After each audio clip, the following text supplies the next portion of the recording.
Hey guys, I've got another video response to do. This is for trexspacestation. He recently asked a question. In fact, I think his was actually a video response to another YouTuber about, have you ever thought about quitting YouTube? Now, this is a topic which is kind of difficult to talk about because some people might misinterpret people's concerns with YouTube as just being outright sort of complaining, but I think there's legitimate concerns that a lot of YouTubers have out there, and I'm not unique in this situation at all. I have been doing YouTube now for over 4.5 years. In fact, come September I will have hit 5 years on YouTube. That's a hell of a long time. Now, probably over the last sort of 12 to 18 months, I've really tried to up the quality of my videos and also be more consistent with my uploads as well. And as much as I really do appreciate it, and don't get me wrong, I really appreciate everybody who comments, likes, subscribes, everything like that. It's fantastic when I see that happening. But at the same time, like I say, I'm nearly 4.5 years in and I'm on less than 260 subscribers, which is kind of frustrating, shall we say. I mean, this channel will always remain a hobby for me, so I think at the end of the day I will probably choose myself whether I decide to quit YouTube or not. But at the same time, I think it's like anything in life. Like, even if you compare it to your work life, if you're in a job that gives you no sort of job satisfaction and you don't even get appreciated for what you do at all, then it can become very difficult to continue with that job. And in some ways YouTube is similar to that. Even though I'm not personally financially benefiting from YouTube and it is a hobby, it would be nice to see some more smaller channels, including myself, get a little bit more recognition than what we're currently getting. Now, am I necessarily doing really unique content? No, I'm pretty much sharing my opinion on different things. And yeah, so I suppose in that sense I'm not necessarily doing anything groundbreaking, but at the same time I have looked at some other channels that are similar sort of size to mine, and I'm not naming names at all, but when I keep seeing them growing and my channel is just stagnating and they're not necessarily doing anything different than what I am, whether they're doing anything better than I am doing is subjective, because that would just be my opinion against a bunch of others. But it's one of those things where I start to question, what do I need to do?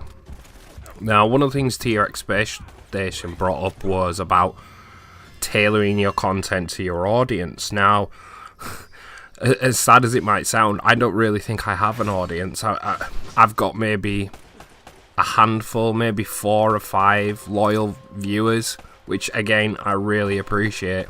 But I obviously, if you put 4 or 5 people in a cinema, it looks pretty empty. So it's not a real audience that I can tailor to.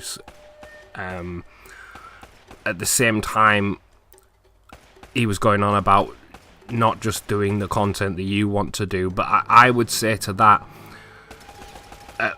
when you start getting into the realm of just doing content for clicks, I think you're kind of selling yourself short, really, because at the end of the day, most of us will not make a living off this, if a penny at all.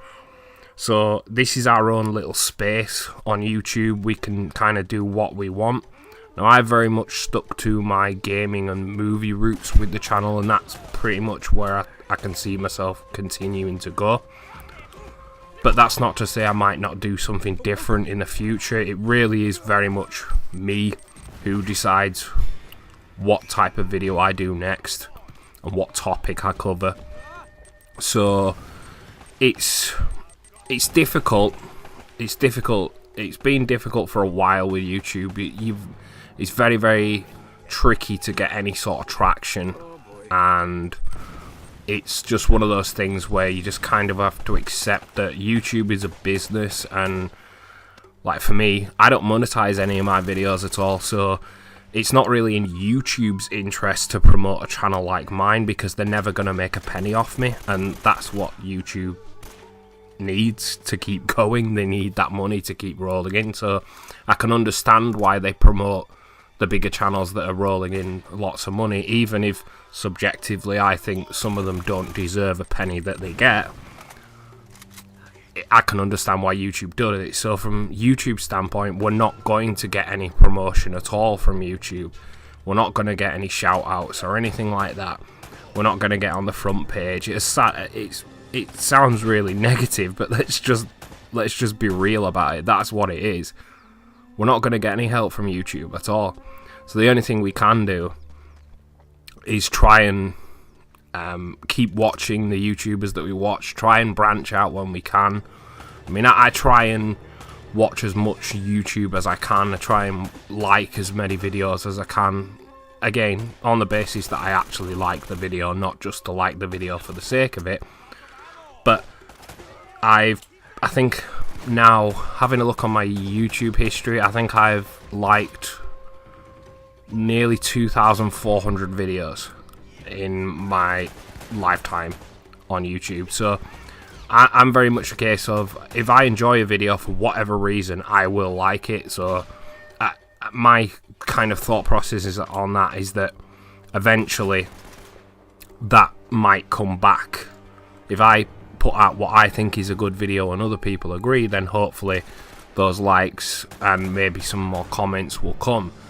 But I think when it comes down to it, like I said before, it's very much a case of I'm going to decide when I want to quit. Now, if this channel was to grow, that would certainly motivate me more to keep going. But at this point, it's kind of, I'm umming and ahhing about it, put it that way. I'm not sort of dead set that I'm going to keep going, but I'm not completely made up my mind that I'm going to stop, because I still enjoy aspects of it.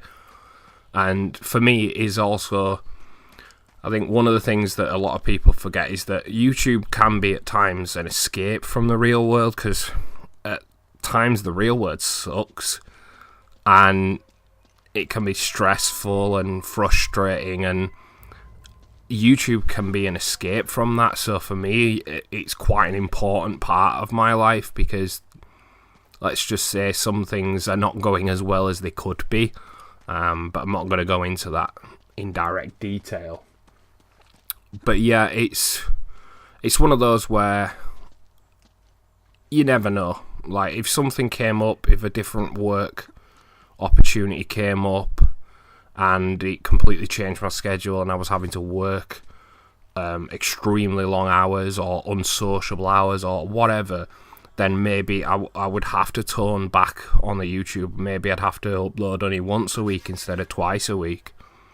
Or maybe I would have to take a short break and come back to it later, sort of thing. But yeah, I think it's one of those where very much it's going to be my decision whether I decide to quit, and no one outside of that is going to influence it. It's just going to be a case of when I think I've run the course with the channel, then I'll call it a day. But for now, I'm still enjoying it, even if necessarily the channel isn't growing to where I would like it to be. Anyway, guys, that was kind of a rambly video. I do apologise if I rambled a little bit in that. But it was something I'd been meaning to talk about for a while anyway, and rather than fully script it like most videos, I just kind of do it off the cuff. Give you my honest opinion on quitting YouTube and the frustrations of sometimes being a YouTuber, even at the level of where you're not planning to make money from it ever. It has its ups and downs. I think that's the best way to sum it up. It definitely has its ups and downs. So anyway, guys, I'm going to get out of here because Jeez, over 10 minutes now. That's long enough. Thanks for watching, guys. This has been the Gabriel Sin, and I'll catch you next time.